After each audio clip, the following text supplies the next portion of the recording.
Bonjour tout le monde et bienvenue dans cette vidéo où nous allons parler des stratégies pour développer ton entreprise. Il est essentiel d'avoir une idée de comment tu vas structurer, développer ton entreprise si tu veux vraiment réussir. Et aujourd'hui, le but, c'est de voir tout ça. Et c'est de voir des choses générales, des choses qui vont te servir quoi qu'il arrive, et aussi une ou deux astuces très ponctuelles liées à ce qui se passe en ce moment. Et je vais te donner des exemples pour ces astuces-là. Avant tout, je vais me présenter pour ceux qui ne me connaissent pas, je vais aller très vite. Je m'appelle Vincent Auger, je suis entrepreneur depuis 2016 et j'ai accompagné des centaines d'entrepreneurs à développer leur chiffre d'affaires, à développer leurs revenus et à développer leur communauté. Et maintenant, passons au vif du sujet. Comment on utilise des stratégies pour développer son entreprise? Il y a une réelle différence entre quelqu'un qui fait quelque chose et ça marche et il ne comprend pas pourquoi, et donc il n'apprend pas tout ce qu'il pourrait apprendre, et quelqu'un qui va faire quelque chose consciemment, qui va appliquer une stratégie, il va voir si ça fonctionne ou non, et du coup, si ça fonctionne pas, il aura appris quelque chose, il pourra s'adapter et peut-être mettre en place une autre stratégie, et si ça fonctionne, il va pouvoir continuer à appliquer cette stratégie en sachant pourquoi il l'a appliquée à la base et comment il pourrait l'appliquer mieux. Et c'est pour ça que c'est important de travailler du côté stratégique. Si vous voulez, il y a une différence entre la stratégie et la tactique. Aujourd'hui, on va voir peut-être une ou deux astuces. Concrètement, les astuces, les hacks, etc. C'est de la tactique. C'est comment on fait pour un peu trouver un raccourci qui va être là momentanément, mais il n'y a pas de réel raccourci sur le long terme pour avoir des résultats qui tiennent dans le temps. Donc en réalité, la tactique, c'est pas le plus important pour la plupart des entrepreneurs dans la plupart des cas. Et c'est pour ça qu'il est essentiel de travailler la stratégie pour pouvoir mettre en place des stratégies qui fonctionnent sur le court terme, sur le moyen terme et sur le long terme. La stratégie et l'entrepreneuriat, c'est un couple difficile à séparer. Si tu es entrepreneur et que tu n'aimes pas faire de la stratégie, ça va être complexe. Alors faire de la stratégie, ça peut être aussi simple que de se dire comment je vends mon produit et de travailler ça en détail. Donc il y a la stratégie, on va dire, de base, c'est-à-dire comment on fait notre acquisition, comment on fait notre activation. En fait, ça, c'est le framework art. Après, c'est comment on fait nos revenus, comment on fait de la rétention, donc de la fidélisation, et comment on va faire des recommandations, du bouche à oreille, etc. Donc ça, c'est comment on fait connaître sa boîte, comment on fait pour que les gens fassent des actions avec, comment on fait pour faire des revenus par rapport au flux qu'on a réussi à amener jusqu'à nous et aux actions qu'on a réussi à faire, que ce soit quelqu'un qui nous donne un mail ou qui s'abonne à notre chaîne YouTube ou autre. Donc ensuite, on a la partie revenus. Et après, c'est est-ce que les gens reviennent? Est-ce qu'ils sont contents du service ou du produit qu'on propose? Et est-ce qu'ils en parlent autour d'eux? Donc ça, c'est vraiment les axes centraux de la stratégie. D'ailleurs, vous allez retrouver une vidéo complète sur le framework art, plus détaillée, dans le mastermind que j'anime. Vous avez de toute façon les liens sous la vidéo, comme d'habitude. Donc ça, c'est vraiment la base de la stratégie quand on est entrepreneur, c'est de comprendre sa boîte, comment ça fonctionne et quelles briques on a besoin de mettre en place pour que le mur soit solide et qu'il tienne. Ensuite, on a aussi des nouveautés qui arrivent régulièrement. Donc, on a des nouvelles plateformes, des nouvelles technologies. Alors, en nouvelles technologies, on a l'intelligence artificielle qui commence à être très connue et à avoir des applications concrètes pour le commun des entrepreneurs depuis 2023 déjà. Même fin 2022, c'était déjà en train de se généraliser, de se démocratiser. Un peu plus tôt, en termes de nouvelles plateformes, on a eu TikTok, qui avant 2019-2020 était pas vraiment développé pour les entrepreneurs. Depuis, ça s'est installé et c'est en train de s'installer encore de plus en plus. On peut peut-être encore le considérer en début 2024 comme une nouvelle plateforme parce que les entrepreneurs sont encore très peu dessus et utilisent très peu sa puissance. Et le facteur clé avec la nouveauté, que ce soit une nouvelle plateforme, une nouvelle technologie ou autre, c'est l'adaptation. Il est important de développer vos capacités d'adaptation. Si demain votre marché vieillit, vous allez peut-être avoir besoin d'adapter votre service ou votre produit. Quelle stratégie vous allez mettre en place pour ça? Comment vous allez vous adapter à ça? Si demain votre marché disparaît, est-ce que vous serez capable d'adapter votre service ou votre produit à un autre marché pour pouvoir continuer à générer des revenus? Ou alors, est-ce que vous allez changer de produit ou de service? De même, si votre service ou votre produit n'est plus concurrentiel, est-ce que vous allez l'adapter? Est-ce que vous allez être capable d'en créer un autre? Et ce sera ça, votre adaptation, pour pouvoir continuer à répondre aux besoins et aux envies de votre marché cible? Tout ça, c'est des questions stratégiques. Et donc, le cœur de ces questions-là, c'est d'être capable de s'adapter, d'être capable de se dire quelle est la situation concrète. Il faut se confronter au réel. Au vu de la situation, est-ce que c'est bien, on continue comme ça et on continue à créer de plus en plus de croissance en utilisant les mêmes stratégies? Ou est-ce qu'il faut modifier des choses? Si ça ne marche pas, est-ce qu'on peut, avec les moyens qu'on a, le faire marcher? Sinon, est-ce qu'il ne faut pas arrêter et faire autre chose? Ou alors trouver de nouveaux moyens? Tout ça, c'est des questions stratégiques liées à l'adaptation. Si vous n'avez pas toujours les réponses, c'est pas grave, informez-vous, regardez. Vous pouvez aussi me contacter en privé ou via le mastermind et on peut en discuter davantage. L'adaptation est clé. Certains disent que quand la situation va mal, seuls les paranos survivent. Je vous dirais que dans l'entrepreneuriat, seules les personnes qui sont capables de s'adapter survivent sur le long terme et continuent à avoir de la croissance sur le long terme. Donc adaptez-vous au mieux. Et pour s'adapter, il est souvent important d'être informé. Donc faites en sorte de vous entourer de personnes avec qui vous pouvez discuter régulièrement pour avoir les informations avant qu'elles soient trop publiques et pour pouvoir vous y adapter même en amont. C'est important. Alors maintenant, on va voir les stratégies de prospection. Parce qu'on le sait, une entreprise, c'est quoi? C'est du chiffre d'affaires. Pour avoir du chiffre d'affaires, il faut vendre des choses. Pour vendre des choses, il faut des clients. Pour avoir des clients, il faut prospecter d'une manière ou d'une autre. Une entreprise sans chiffre d'affaires, bah, c'est pas une entreprise. D'accord? S'il n'y a pas de chiffre d'affaires, il n'y a pas d'entreprise, plutôt. On va le dire dans ce sens-là. Donc, il faut trouver des clients. Alors, il y a des, au moins des dizaines de façons de trouver des clients. Vous pouvez prospecter en direct, vous pouvez prospecter en ligne, vous pouvez faire du mailing, envoyer des mails à votre liste email si vous en avez une. Vous pouvez faire de la publicité, vous pouvez faire beaucoup, beaucoup de choses. Là, aujourd'hui, je vais me concentrer sur des choses que vous pouvez faire gratuitement et parfois booster un peu quand vous avez un budget de quelques dizaines d'euros par mois. Et je vais me concentrer sur des choses qui fonctionnent et qui vont fonctionner pour la plupart d'entre vous. Si vous vendez quelque chose en ligne, si vous vendez un service, normalement, vous pourrez faire fonctionner ce dont on va parler après.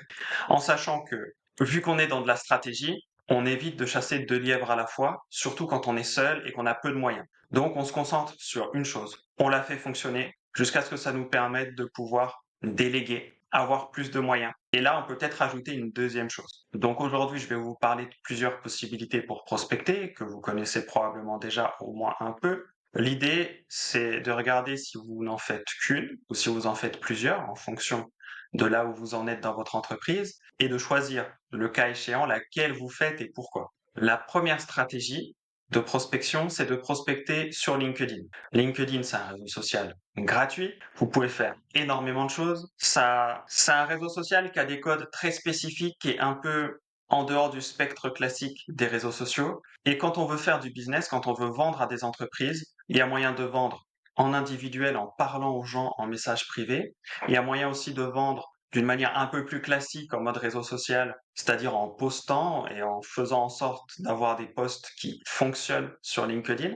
Et d'ailleurs, pour ceux qui veulent creuser la partie prospection sur LinkedIn, j'ai un cours complet qui est dispo quand on rejoint le mastermind. Et là, vous aurez tout ce qu'il faut pour prospecter avec mes astuces qui fonctionnent et qui permettent, pour quelqu'un de sérieux, qui applique vraiment, et par exemple qui serait dans un domaine de service, que tu sois graphiste, que tu aies une prestation de service à vendre assez simple, même du site web, tu peux faire quelques dizaines de milliers d'euros juste avec LinkedIn et avec en suivant le cours que je propose.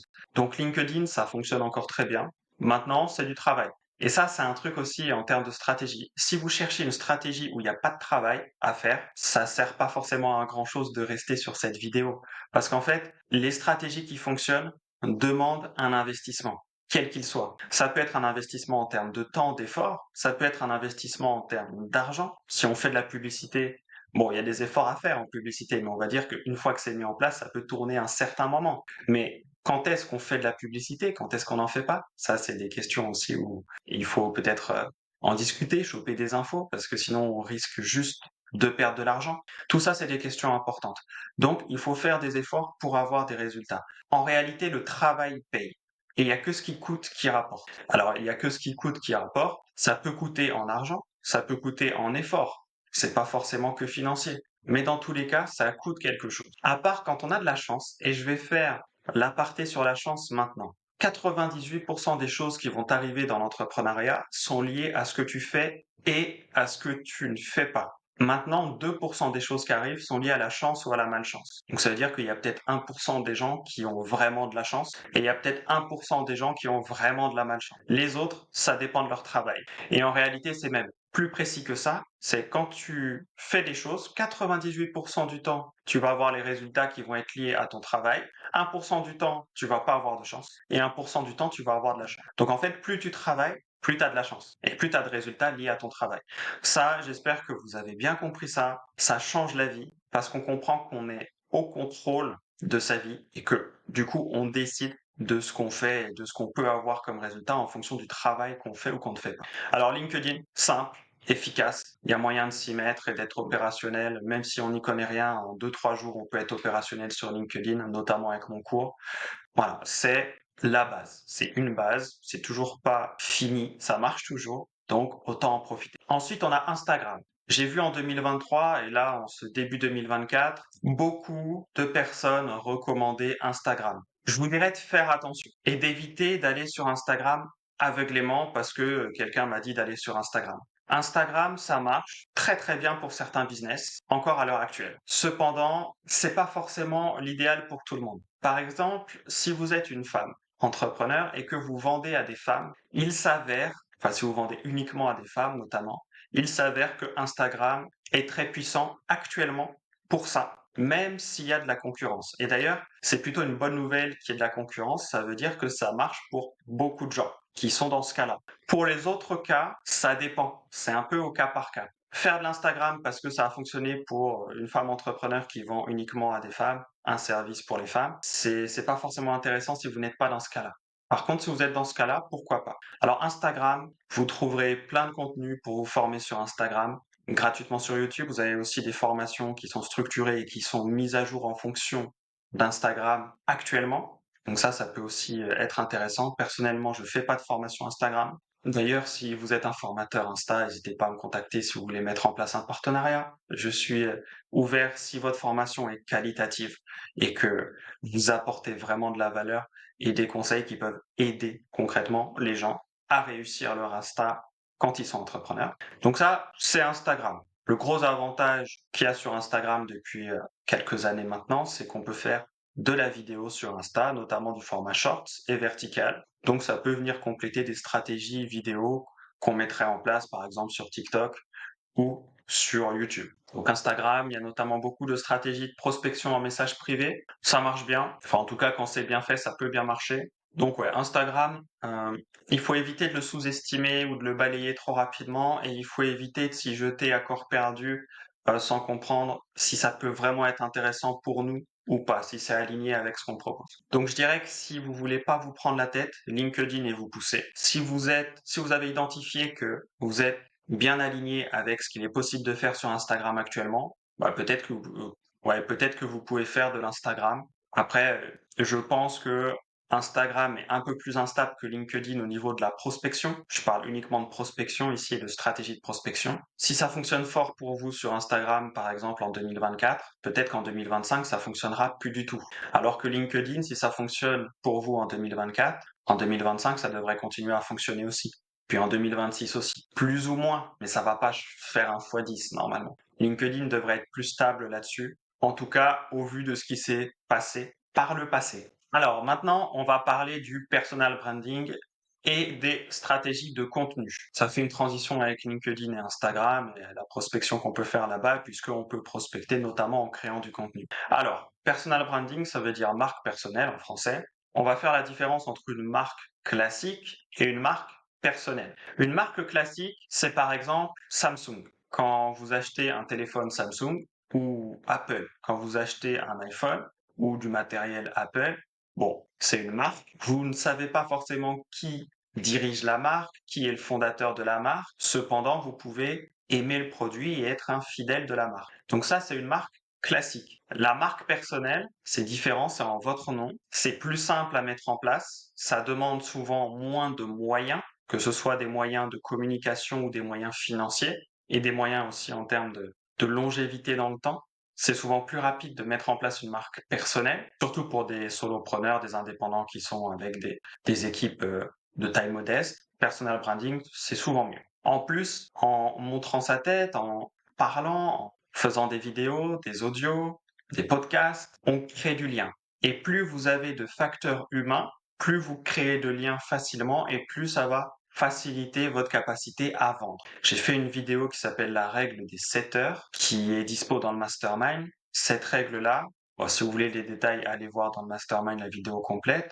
Il y a des choses très intéressantes. La règle des 7 heures, en gros, c'est si vous créez 7 heures de contenu, vous allez créer du lien avec les gens, surtout si vous êtes en personal branding. Donc surtout si c'est par exemple de la vidéo, on voit votre tête, on entend votre voix, ben, on va pouvoir créer du lien avec vous quasiment aussi fortement que si on vous voyait en vrai. Et donc ça, c'est très très fort avec le personal branding et ça peut être une stratégie de contenu suffisante pour vivre de son entreprise en quelques mois ou quelques années. Alors pour faire du personal branding, on peut le faire sur LinkedIn, on peut le faire sur Instagram et on peut aussi le faire sur TikTok. Alors TikTok, l'algorithme est assez nouveau, donc c'est souvent un peu plus dur pour un entrepreneur classique de se mettre à TikTok. Par contre, si TikTok ça fonctionne pour vous, si TikTok ça vous attire en termes de travail que vous voulez faire dessus, ben pourquoi pas, il y a de réelles opportunités encore aujourd'hui, c'est assez incroyable. Et sinon, si vous voulez un classique très puissant, c'est YouTube.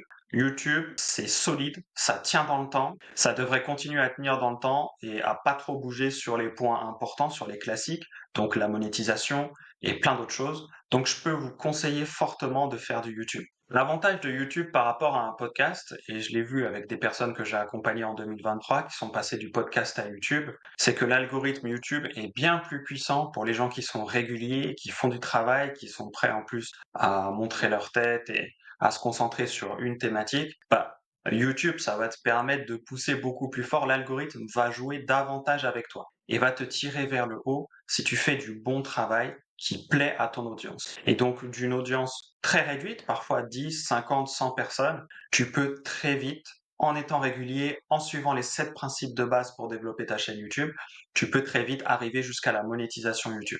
Alors, les 7 principes de base, pareil, c'est un cours qui est dans le mastermind. Et donc, je vous conseille d'aller voir si vous êtes intéressé par YouTube, que vous voulez une chaîne qui finit par être monétisée et qui continue à se développer après derrière. C'est un must-have. Il faut checker ça, il faut être carré là-dessus si on veut vraiment avancer sur YouTube. Alors, pourquoi je vous parle aussi de la monétisation sur YouTube? Parce qu'une fois que vous êtes monétisé sur YouTube, à chaque fois que vous sortez une vidéo, vous allez faire des vues et vous allez du coup gagner de l'argent quand de la publicité est diffusée sur vos vidéos. Donc en fait, vous allez être rémunéré pour faire du contenu, pour développer votre entreprise. Parce que dans le cadre dans lequel on parle aujourd'hui, c'est développer une chaîne YouTube pour développer votre entreprise, pour ramener du flux, pour faire découvrir votre entreprise et ramener des gens vers vos services et vos produits pour vendre. Être payé pour développer son entreprise, c'est quand même sympa. Sur Instagram, vous pouvez faire beaucoup de choses. Aujourd'hui, le système de monétisation n'est pas accessible en France et je ne sais pas s'il le sera un jour et dans quelles conditions. YouTube, le système de monétisation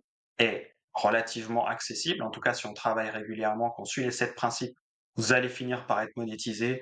Ça prendra 6 mois, 1 an, 2 ans, mais ça en prendra pas 5 ou 10. Et vous allez avoir une monétisation aussi sur tout ce que vous avez fait depuis le début qui continue à faire des vues. Donc ça, c'est super puissant. Tout en gardant en tête que la monétisation YouTube, c'est des clopinettes par rapport à l'argent que vous pouvez faire. Alors, il y a aussi de la monétisation sur TikTok. Bon, je suis mitigé actuellement à l'heure où je tourne cette vidéo sur la monétisation TikTok. Notamment parce que si vous ne mettez plus de TikTok pendant un mois ou deux, ou si vos TikTok n'explosent pas pendant un mois, 2 mois, etc., vous pouvez très bien passer de 800 € à 10 €, voire moins. Alors que sur YouTube, si vous faites un mois à 800 € et que vous êtes régulier, en théorie, si vous baissez pas la qualité de vos vidéos, le mois d'après, vous pouvez peut-être être à un peu moins. Mais on va dire que si en moyenne vous êtes à 400 tous les mois, vous pouvez peut-être faire un mois à 800, puis le mois d'après à 400. Mais vous n'allez pas faire de 800 € à 10 €, puis le mois d'après 800, puis après 20 €, contrairement à TikTok. Donc TikTok, c'est peut-être un peu jeune pour que j'en dise plus sur la monétisation, mais au moins ça a le mérite d'être là. Donc TikTok, intéressant aussi. Maintenant, si on revient sur YouTube, je vais vous donner l'exemple de ma chaîne. Alors avant, je vais vous donner l'exemple de quelqu'un qui a mis en place les 7 principes. C'est Sophie Vergès. Vous pouvez aller voir sa vidéo sur YouTube. sa chaîne sur YouTube et ses vidéos. Elle est dans l'héritage, donc elle aide beaucoup de gens dans l'héritage. C'est vraiment quelqu'un qui a les compétences qu'il faut pour vous aider sur l'héritage et ouais, elle est très, très carrée et donc elle a fait une chaîne YouTube. Elle a commencé par parler d'immobilier et puis ensuite elle s'est très vite concentrée sur la partie héritage et l'avantage, c'est qu'elle a une spécialisation dans l'immobilier. Donc si vous êtes dans une situation d'héritage, de succession et qu'en plus vous avez des biens immobiliers dans cette succession, dans cet héritage, c'est le quintet gagnant. Voilà, il faut passer par elle. En tout cas, je ne peux que vous la recommander. Donc sur sa chaîne, elle a commencé par appliquer les 7 principes. Ok, donc le cours qui est dispo dans le mastermind. Ces 7 principes lui ont permis de gagner 100 abonnés par mois et de continuer à avoir une croissance par rapport à ça. Et en 6 mois, 7 mois, elle est passée de 0 à 700 abonnés. Ok, donc croissance, ce qui est déjà bien parce que quand on n'a pas de croissance depuis un moment, c'est bien de se rendre compte que là, on va avoir de la croissance et que ça va continuer à croître. Et ensuite, on a travaillé avec elle une autre stratégie. La vidéo, je vais la tourner après, un peu après celle-ci, mais elle sera dispo aussi dans le mastermind. On a travaillé sur une stratégie de viralité sur YouTube. C'est une stratégie qui vient se rajouter aux 7 principes de base. Donc, quand on maîtrise les 7 principes, on fait une stratégie virale correctement. Ça, pareil, ça demande des compétences et de suivre des choses comme il faut. Donc, c'est pour ça aussi que je fais une vidéo complète dessus dans le mastermind. Et donc, elle a du coup une vidéo qui, en un mois, en appliquant cette stratégie virale, lui a permis de gagner 2000 abonnés juste avec cette vidéo et de faire ses 4000 heures de visionnage pour avoir sa chaîne YouTube monétisée. Et bam, YouTube monétisé. Et c'est parti. YouTube, c'est très très puissant. Ça peut aller très très vite quand on maîtrise déjà les bases et qu'on en rajoute après des stratégies supplémentaires qui fonctionnent actuellement. Maintenant, oui, je vais vous donner l'exemple de ma chaîne YouTube en termes de revenus, histoire que vous puissiez comprendre la puissance de YouTube. Sur ma chaîne YouTube, en 2023, je vais vous parler de mon année 2023, j'ai démarré l'année, ma chaîne YouTube n'était pas monétisée. J'ai fini l'année avec une chaîne YouTube monétisée, avec 5000 abonnés, et ma chaîne YouTube me rapporte, enfin fin 2023, ma chaîne YouTube me rapportait déjà 100 euros par mois. Vous allez dire, c'est pas grand-chose, mais c'est déjà ça qui rentre et je suis payé à développer mon entreprise en faisant des vidéos YouTube. Deuxième point, sur une année, sur l'année 2023, j'ai récupéré plus de 1000 emails juste grâce à ma chaîne YouTube, en flux automatique, en redirigeant vers du coup un endroit où je récupère des emails. Si vous avez besoin de créer une liste email parce que vous n'en avez pas encore, YouTube, c'est très très fort. Si vous voulez développer votre liste email plus rapidement, YouTube, c'est très très fort. Un truc à avoir en tête, si vous avez 10 000 mails, en théorie, vous pouvez survivre juste avec votre liste email si vous faites les choses correctement. Pareil, on peut en parler dans le mastermind si c'est votre cas et que vous avez des questions là-dessus. Donc, très très fort pour récupérer des emails. Et le point le plus important, j'ai des clients qui sont venus grâce à ma chaîne YouTube en 2023 et qui ne seraient pas venus sans elle. Ils me connaissaient pas d'ailleurs avant. Et donc, j'ai généré du chiffre d'affaires grâce à ma chaîne YouTube sur ce que je propose à côté. C'est plus de 25 000 euros de chiffre d'affaires généré dans du service. Donc, en gros, le chiffre d'affaires, c'est du bénéfice. Il faut payer les charges et des impôts, mais c'est quasiment que du bénéfice derrière après ça. 25 000 euros pour 5 000 abonnés. Je vous laisse faire le calcul, ça fait 5 euros par abonné de chiffre d'affaires. Ça commence à être intéressant et ça, c'est hors monétisation YouTube qui vient s'ajouter. Donc YouTube, je ne peux que vous conseiller YouTube pour le vivre et pour être fan de ce qu'on peut faire avec. YouTube, c'est très très fort. Et je vais pas être plus long sur YouTube, on va avancer. Ce qui est très important, c'est de créer du contenu engageant et du contenu authentique aujourd'hui. Ça change la donne. Alors, pourquoi du contenu engageant déjà? C'est une stratégie basique. C'est que si on n'a pas d'engagement, bah on n'a rien. Parce que l'engagement, c'est quoi? Et c'est ce qu'on veut développer, c'est des gens qui vont aimer vos vidéos ou vos contenus, qui vont les partager, qui vont commenter. Donc quand ils partagent, ils peuvent partager sur leur réseau, ils peuvent partager à des amis, à des proches, à des personnes qui peuvent être intéressées par votre contenu. Donc l'engagement est clé. D'ailleurs, un client qui achète quelque chose chez vous, c'est une preuve d'engagement aussi. Donc en fait, l'engagement, sans engagement, rien n'est possible. Avec de l'engagement, tout est possible, si vous préférez. Et ensuite, l'authenticité, c'est très important, notamment si vous voulez perdurer sur le long terme. Si vous mentez, si vous jouez un rôle, ça va être compliqué. Il y a un grand philosophe qui a dit que tous les masques tombent avec le temps. Et c'est très concret, dans l'entrepreneuriat, ça se vérifie aussi. Trouvez un moyen, si c'est pas naturel, d'être vous-même et de finir par être naturel dans vos contenus que vous créez. C'est important. Parfois, ça demande un peu de travail, mais ça vaut le coup de le faire, ce travail. Et pareil, c'est un truc qu'on peut travailler, vous pouvez me contacter, on peut voir ça ensemble si, vous avez du mal sur l'engagement ou sur l'authenticité, sur comment faire. Et il faut aussi que votre authenticité soit perçue comme étant authentique. Ça, c'est parfois un peu complexe aussi. Donc il y a du travail, mais c'est important. Faites du contenu engageant et authentique. Alors maintenant, on va passer à une astuce très importante, notamment si vous vendez des produits, mais pas que. Donc, les lives TikTok. Les lives TikTok, je sais pas si vous avez vu, je sais pas si vous utilisez TikTok ou pas. Sur TikTok, vous avez une partie live où les gens peuvent du coup faire des lives, donc être en direct, se filmer et puis faire des choses. Concrètement, il y a des entreprises, par exemple des entreprises qui vendent des bonbons, qui vont faire leur préparation de commande en direct, qui vont répondre aux commentaires en direct. Et donc ça, c'est très bien parce que ça permet de créer du lien. Vous avez toujours la règle des 7 heures qui s'applique. Quelqu'un qui regarde votre live bonbon pendant 7 heures, il y a de fortes chances qu'il finisse par acheter des bonbons. Donc voilà, ça permet vraiment de booster le chiffre d'affaires. Ça vous permet aussi de faire du support client en direct en même temps que vous êtes en train de préparer des commandes que vous devrez que vous devriez préparer de toute façon. Donc vous rentabilisez, vous synergisez votre temps. Quelqu'un a une question sur quelque chose, vous pouvez répondre tout de suite. Ça vous permet de voir aussi si la réponse est déjà sur votre site web ou pas. Si elle n'y est pas, vous pouvez peut-être la rajouter dans une FAQ, dans une foire aux questions. Les live TikTok, c'est très fort quand vous vendez du produit. Des produits, ça marche très très fort. Alors, j'ai vu des lives qui fonctionnaient bien et qui faisaient du chiffre, notamment du chiffre d'affaires sur des secteurs comme les bonbons, les bijoux, les bougies, les cartes à collectionner. Donc ça, c'est des secteurs assez évidents une fois qu'on a pensé à ça. Mais vraiment, vous pouvez le faire sur beaucoup, beaucoup de choses. Vous êtes un maraîcher bio, les live TikTok, ça peut être incroyable. Et après, il y a même moyen de l'adapter ça aux boîtes de service. En sachant que vous avez une deuxième astuce sur TikTok, c'est de faire des vidéos de vos services. Donc là, on n'est pas forcément en live, mais les vidéos classiques hors live TikTok sur du service, ça marche souvent très très bien aussi quand on les fait correctement. Vous avez par exemple des personnes qui vont nettoyer des choses, des pièces, des maisons, des jardins, et qui vont filmer ça et qui vont le mettre sur TikTok après, et ça marche super bien. Il y a même des gens qui gagnent tellement d'argent en filmant quand ils nettoient des maisons pourries, un peu comme, je crois que c'était une émission qui s'appelait C'est du propre, où ils nettoyaient des logements insalubres, ou enfin qui n'avaient pas été nettoyés depuis des années avec des cafards et tout, les basiques. Et ben là, il y a des gens qui font la même chose sur TikTok et qui gagnent tellement d'argent avec l'argent TikTok qu'ils font avec les vidéos, qui peuvent se permettre de faire leur service gratuitement. Et donc, ça peut aussi permettre d'aider du monde. Alors après, ça peut aussi vous permettre de vous faire beaucoup de publicité et de faire payer vos services en trouvant plus de clients grâce à ça.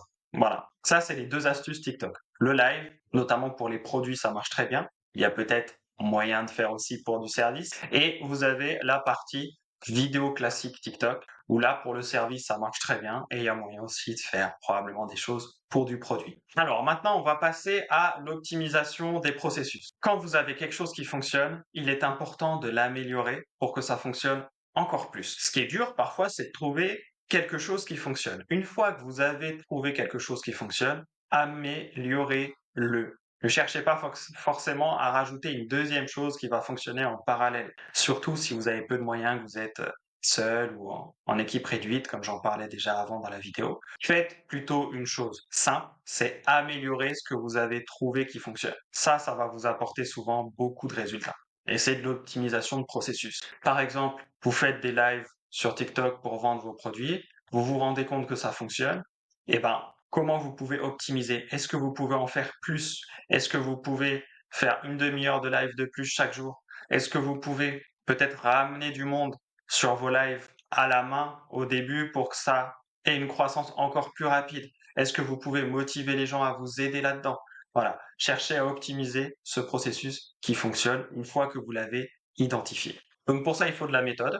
Donc trouvez des méthodes et faites de l'optimisation. Une méthode, pour faire simple, c'est notamment d'être discipliné. Donc si vous voyez que quelque chose fonctionne, faites-le avec discipline. Si vous voyez que les lives TikTok fonctionnent, soyez discipliné, faites-en régulièrement. Faites-en pas un tous les 3 mois. Si vous pouvez en faire un tous les jours, faites-en un tous les jours. Soyez discipliné. Poussez le truc. La discipline va vous permettre de maximiser vos résultats en étant régulier et en installant des habitudes aussi auprès de votre audience et de votre communauté. Et ça, les habitudes que vous installez auprès de votre audience, ça rapporte souvent du chiffre d'affaires cohérent et long terme. Donc, méthode optimisation. Et pour ça, discipline. Alors, est-ce qu'il faut s'aider de l'intelligence artificielle? Disons que si vous n'utilisez pas d'intelligence artificielle nulle part dans votre entreprise, il est fort probable que vous soyez moins productif que ce que vous pourriez être. L'IA, c'est très fort, c'est très puissant. On peut l'utiliser dans de plus en plus de domaines. On peut l'utiliser dans le montage vidéo. Moi, je gagne beaucoup de temps grâce à l'intelligence artificielle dans mes montages de vidéos. Pour monter une vidéo d'une heure, avant, ça me prenait peut-être 3-4 heures juste pour faire des cuts et des transitions automatiques. Et des transitions, du coup, pas automatiques, parce que avant, c'était pas automatique avant l'IA. Donc, je mettais beaucoup de temps en montage.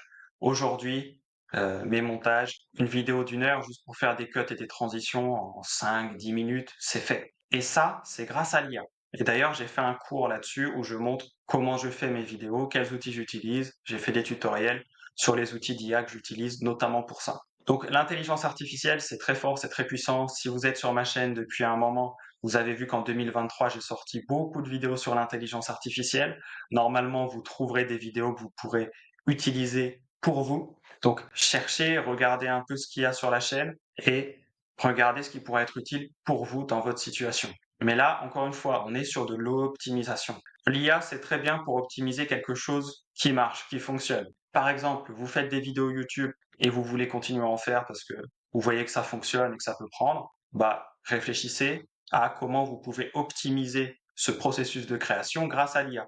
Donc peut-être gagner du temps déjà sur la partie montage. C'est un exemple. Et il y en a beaucoup d'autres. Alors maintenant, on va passer au SEO et à la visibilité en ligne hors vidéo, même si on va parler encore un peu de vidéo, parce que la vidéo, c'est bien. Donc, le SEO, c'est tout ce qui va être référencement naturel. Donc ça, c'est le terme français. Et sinon, c'est de l'optimisation sur les moteurs de recherche. Donc typiquement, ressortir sur Google, par exemple. Voilà. En sachant que YouTube est le deuxième plus gros moteur de recherche, l'IA est en train de devenir une alternative au moteur de recherche. C'est pas vraiment un moteur de recherche à proprement parler, mais c'est une alternative beaucoup utilisée par les gens. Pareil, TikTok est beaucoup utilisé, notamment par les jeunes Américains, comme un moteur de recherche. Les moteurs de recherche, c'est large. Il n'y a pas que Google actuellement. Ça peut être important parce que si vous êtes bien référencé, quand les gens vont rechercher des termes liés à votre boîte, par exemple, ils peuvent tomber sur vous. Ils peuvent tomber sur vous en recherchant des choses liées à votre entreprise. Ils peuvent tomber sur vous en recherchant du contenu sur des sujets que vous avez traités. Et ensuite, vous pouvez rediriger vers vos services et vos produits. Et donc, pour ça, il y a plusieurs façons de faire. Il y en a beaucoup en fait, mais les deux classiques, ça va être de développer un blog, donc d'écrire des articles régulièrement. Ça va être de développer son site internet. Voilà, plus largement, grâce au SEO, grâce au référencement naturel. Donc en créant du contenu. Et là, le contenu traditionnel, c'est du contenu écrit. Mais si vous faites du contenu vidéo, ça marche aussi super bien, notamment sur YouTube, pour faire du référencement, faire un bon SEO. YouTube, en fait, appartient à Google. Je pense que là, vous êtes beaucoup à savoir ça. Et donc, Google, alors, YouTube a des transcriptions automatiques des vidéos, donc ils savent de quoi parlent vos vidéos. Donc, ça fait du référencement naturel automatique. Et donc, vous pouvez référencer votre site web en mettant des vidéos sur certaines pages, etc. Bon, je vais faire simple, mais vous pouvez aussi référencer votre chaîne YouTube. Donc faire du SEO via votre chaîne YouTube et c'est quelque chose qui marche toujours. C'est pas forcément le plus rapide de se concentrer là-dessus. Donc souvent, je vous conseille de vous concentrer sur faire la meilleure chaîne YouTube possible. Et en conséquence, normalement, vous aurez du référencement qui va se mettre naturellement sur les sujets qui fonctionnent pour vous, au niveau des vidéos qui fonctionnent pour vous. Donc ça, le SEO, c'est fort, très efficace, notamment pour tout ce qui est structuration de long terme, mettre des fondations qui vont continuer à vous rapporter du flux, de la visibilité et du chiffre d'affaires sur plusieurs années, voire plusieurs décennies. Alors en SEO, pour les gens qui sont experts en SEO, ce qui est loin d'être mon cas, il y a souvent des hacks et des astuces qui vont durer rarement plus de 6 mois quand même, en tout cas dans leur version la plus performante. Bon, est-ce que c'est intéressant de faire des hacks et des astuces? Je sais pas. Si vous tombez sur un moyen de faire x10 en termes de vitesse sur YouTube si c'est un bon moyen, que vous risquez pas de vous faire bannir votre compte YouTube, que voilà, il y a aucun risque et que ça fonctionne super bien et que ça apporte, 10 fois plus de valeur à vos clients, à votre communauté YouTube, à votre audience sur YouTube, allez-y. Maintenant, c'est quand même très rare de tomber sur quelque chose comme ça et c'est encore plus rare que ça dure dans le temps. Effectivement, de temps en temps, il y a des hacks, il y a des astuces, vous n'en avez nullement besoin pour réussir. Par contre, ça peut vous permettre d'accélérer. Et alors, comment on fait pour connaître les hacks et les astuces avant les autres quand il y en a? Eh ben, on côtoie des gens. Le plus simple, c'est de côtoyer des gens qui sont informés, qui côtoient même beaucoup de gens dans l'entrepreneuriat, par exemple, dans votre secteur, par exemple aussi. Et là, ça peut vous aider à trouver des hacks quand il y en a. Et ouais, si vous voulez côtoyer des gens, let's go mastermind, c'est simple, efficace. Aujourd'hui, ça vous coûte 30 $ par mois, c'est sans engagement. Et ça vous permet d'avoir des visios toutes les semaines, d'échanger, d'avoir accès à tous les cours dont j'ai déjà parlé et d'autres. Et ouais, voilà, en termes de hacks et d'astuces, j'ai pas grand-chose d'autre à dire. Ça existe. Il y a des gens qui réussissent à exploser grâce à ça, mais ça peut pas être, selon moi, votre seule stratégie. Il faut des stratégies qui fonctionnent quoi qu'il arrive. Et par-dessus, vous pouvez rajouter des hacks quand vous en trouvez, si vous en trouvez, tout en gardant en tête que les hacks ne durent pas si ce sont vraiment des hacks. Alors maintenant, on va passer à un point qui est indispensable, c'est la mesure de la performance. Tout ce qui se mesure s'améliore. Si vous faites une vidéo YouTube, que vous regardez si elle fonctionne, vous regardez les stats, eh ben, vous allez apprendre des choses. Et de ces apprentissages, on va découler du savoir qui va vous permettre de savoir comment faire de meilleures vidéos YouTube par la suite, ou de savoir qu'il faut continuer à faire les mêmes parce que c'est les meilleurs que vous pouvez faire pour la suite aussi. Donc, il faut mesurer la performance. Je vous ai donné l'exemple de YouTube, parce qu'on en a beaucoup parlé aujourd'hui, mais c'est valable pour tout. Les visites sur votre site web, tout.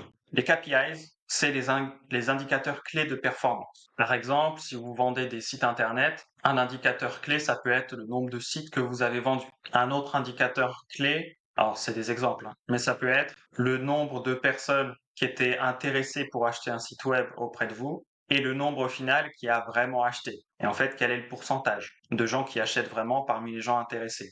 Donc en fait, vous allez avoir des indicateurs clés. Il faut les connaître. Ça dépend de votre boîte, de ce que vous faites, d'où vous en êtes. Et vous allez suivre quelques points. Alors, uniquement les points clés. En tout cas, il faut vous concentrer sur peu de points clés et il faut chercher à améliorer ces points clés, qui sont les points normalement qui débloquent votre croissance, qui développent aussi votre croissance. Un bon indicateur clé de performance, c'est un indicateur qui, si il est dans le vert à fond, vous avez une croissance rapide, explosive. S'il est dans le rouge à fond, votre boîte est en péril ou stagne, voire est en décroissance. Ça, c'est un bon indicateur.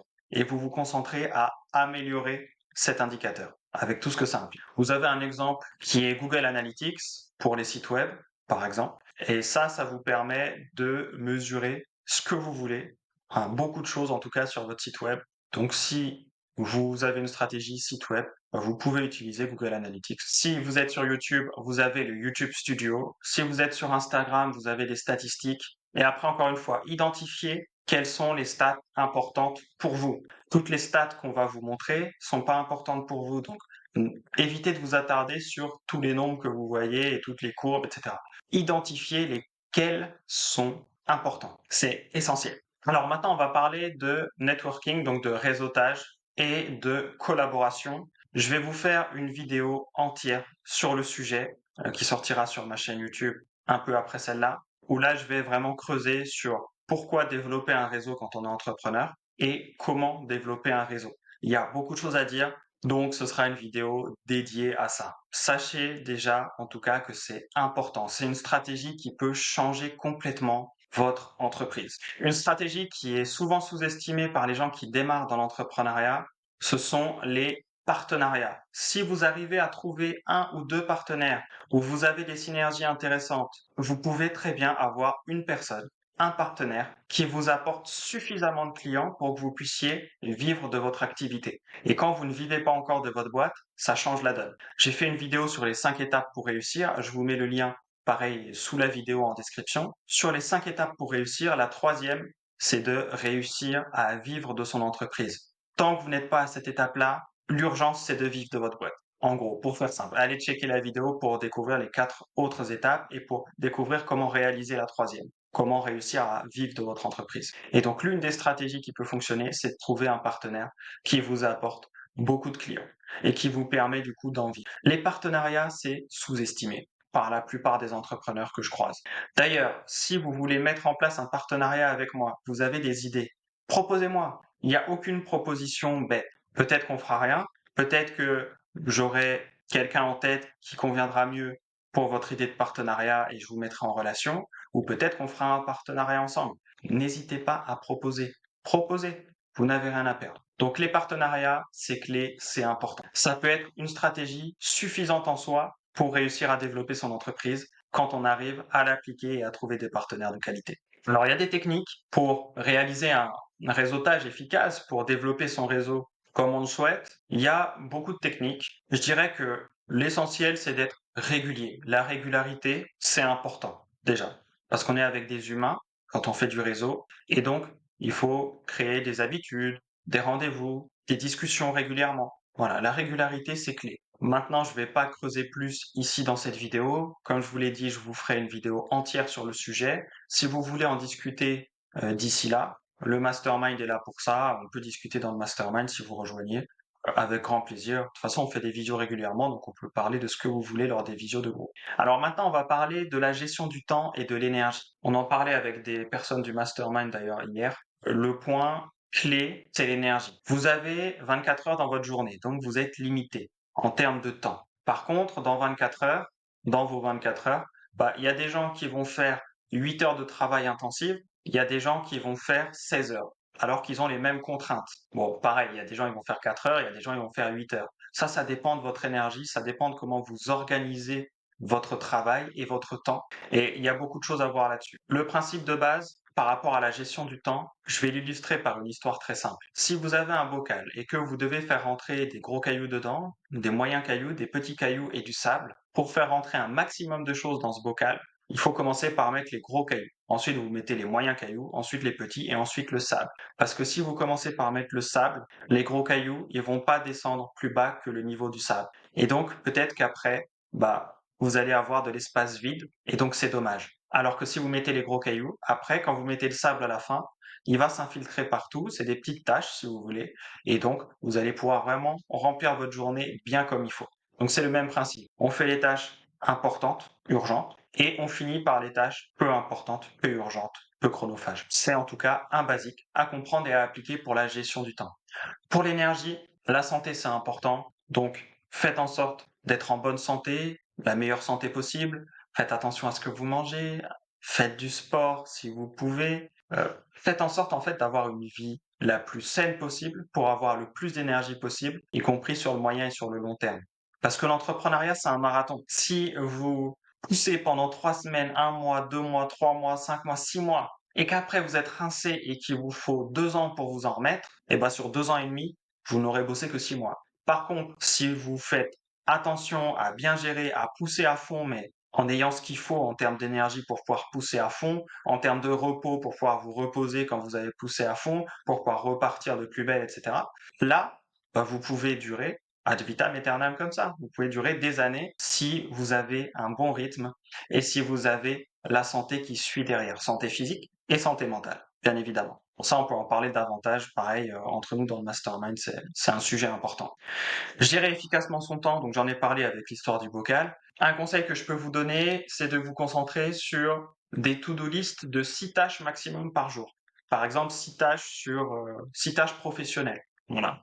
Et pas plus. Ça veut dire que vous notez 6 tâches à faire dans la journée. Si vous les avez faites, vous êtes content. Vous pouvez faire plus si vous avez encore de l'énergie derrière, etc. Mais c'est du bonus. Si vous avez cet état d'esprit-là, vous êtes bien. Et si vous n'en faites que 4, soyez indulgent, soyez bienveillant envers vous-même. Peut-être que vous avez mis trop de tâches. Peut-être que vous avez foiré en termes d'exécution dans votre journée. Ça arrive. Personne n'est parfait. Eh bien, le lendemain, rebelote. 6 tâches seulement. Peut-être que vous mettez les 2 que vous n'avez pas réussi à faire de la veille dans vos 6 tâches du jour. Mais dans ces cas-là, vous ne rajoutez que 4 tâches, 6 tâches par jour maximum. Et peut-être que vous ne remettez pas les tâches de la veille parce qu'aujourd'hui, elles ne sont plus importantes. Voilà, bah, vous mettez 6 autres tâches. En fonction, vous vous adaptez. 6 tâches par jour, souvent c'est bien, ça vous offre une discipline qui permet d'avancer, quoi qu'il arrive, quand elle est respectée et appliquée telle que je viens de vous l'énoncer ici. Donc gérer efficacement son temps, ses journées, ses semaines, ça fait une énorme différence. Alors ensuite, il y a l'équilibre pro-perso. Il est évident qu'on a tous des contraintes, par contre on a tous des contraintes différentes. Si vous avez 7 enfants à charge et que vous êtes seul, c'est différent que si vous êtes en couple et que vous n'avez pas d'enfant. Il va falloir vous adapter. Par contre, il va être très important d'avoir le meilleur équilibre pro-perso possible. D'ailleurs, il y a des gens qui font une différenciation très claire entre le pro et le perso, et il y a des gens pour qui ça se confond et ils sont très à l'aise avec ça, et c'est comme ça qu'ils vivent le mieux. Peu importe ce que fait le voisin, évitez de vous comparer. Les comparaisons sont toujours négatives. Trouvez vos optimisations pour vous, ce qui fonctionne pour vous. Allez, dans tous les cas, chercher à avoir le meilleur équilibre pro-perso possible. Et l'équilibre se trouve dans le déséquilibre. Là, c'est un point où j'espère que beaucoup d'entre vous vont comprendre. Quand on marche, on est en déséquilibre pour pouvoir marcher. Si vous voulez avancer, vous provoquez un déséquilibre vers l'avant et ensuite vous mettez votre jambe, donc vous tombez pas. Et donc en fait, vous marchez et vous êtes équilibré quand vous marchez.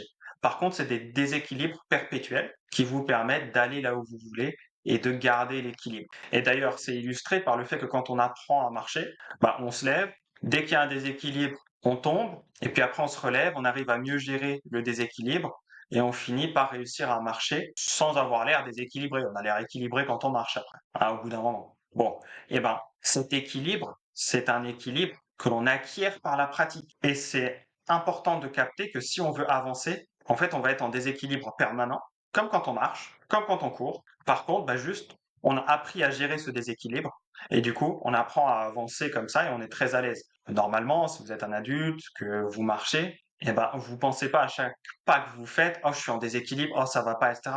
Vous avez acquis, vous avez compris, votre cerveau est capable de marcher sans vous faire flipper à chaque fois qu'il y a un déséquilibre parce que vous faites un pas et que du coup il y a un déséquilibre. Voilà.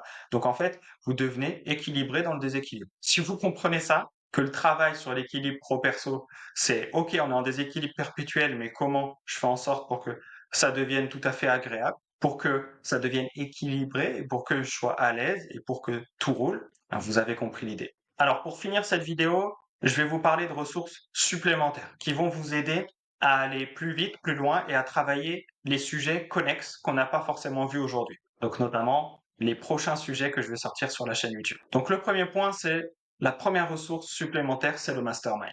Le mastermind, vous allez avoir une communauté solidaire qui va pouvoir vous tirer vers le haut. Vous allez pouvoir poser vos questions. Vous allez pouvoir participer à des masterclass sur des sujets prédéfinis. Vous allez pouvoir avoir accès à tous mes cours exclusifs.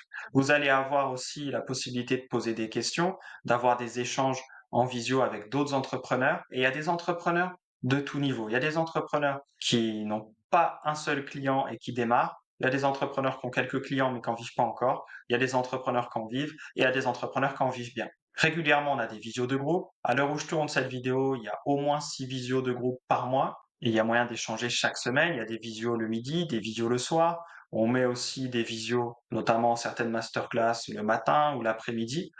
Donc, vous allez avoir beaucoup de choses et il y a des rediffusions pour les masterclass. Donc, même si vous n'êtes pas là, vous avez accès au contenu derrière. Le mastermind, j'ai voulu qu'il soit accessible parce que mes accompagnements individuels sont pas forcément accessibles pour quelqu'un qui se lance et qui n'a pas de capital, qui vit pas encore de sa boîte. Le mastermind, par contre, lui est accessible à quasiment n'importe qui, hein, c'est seulement 30 $ par mois. Vous pouvez payer en euros, hein, c'est transparent sur le truc. Voilà, le prix c'est 30 $ par mois, c'est sans engagement. Donc, vous pouvez venir tester un mois et puis si ça vous plaît, vous restez et sinon vous partez et c'est cool. Ensuite, il y a ma chaîne YouTube. Donc là, normalement, vous êtes sur ma chaîne YouTube. En tout cas, la vidéo, elle est hébergée sur ma chaîne YouTube. Donc Vincent Auger, c'est mon nom d'artiste. Vincent, c'est vraiment mon prénom. Auger, vous vous doutez que c'est pas mon nom de famille. En tout cas, pas mon nom de famille complet écrit en toutes lettres. Bon voilà, ma chaîne YouTube, je prends YouTube au sérieux, notamment en ce moment. Je sors des vidéos régulièrement. Et donc là, je vais sortir beaucoup de vidéos pour aider les entrepreneurs à développer leur activité. Donc, je ne peux que vous conseiller de regarder, de creuser la chaîne YouTube et puis de regarder les prochaines vidéos aussi. Sur ce, au niveau de la stratégie, ma conclusion va être la suivante. Le travail paye et réfléchir, c'est bien. Par contre, il y a des choses que vous n'apprendrez qu'en faisant. Il y a des choses que vous ne comprendrez qu'en les faisant. Donc, passez à l'action. La théorie, c'est bien. L'action, c'est mieux. Et l'idéal, c'est de passer à l'action et de réfléchir, d'optimiser en fonction des résultats de nos actions. Si vous pouvez en plus avoir du recul par rapport à votre activité, c'est encore mieux. Et pour ça, échanger avec d'autres entrepreneurs, et notamment avec moi en privé ou dans le mastermind, ça va vous aider énormément. Sur ce, prenez soin de vous, c'est toujours le plus important. Et je vous dis à très vite dans de prochaines vidéos. Ciao, ciao.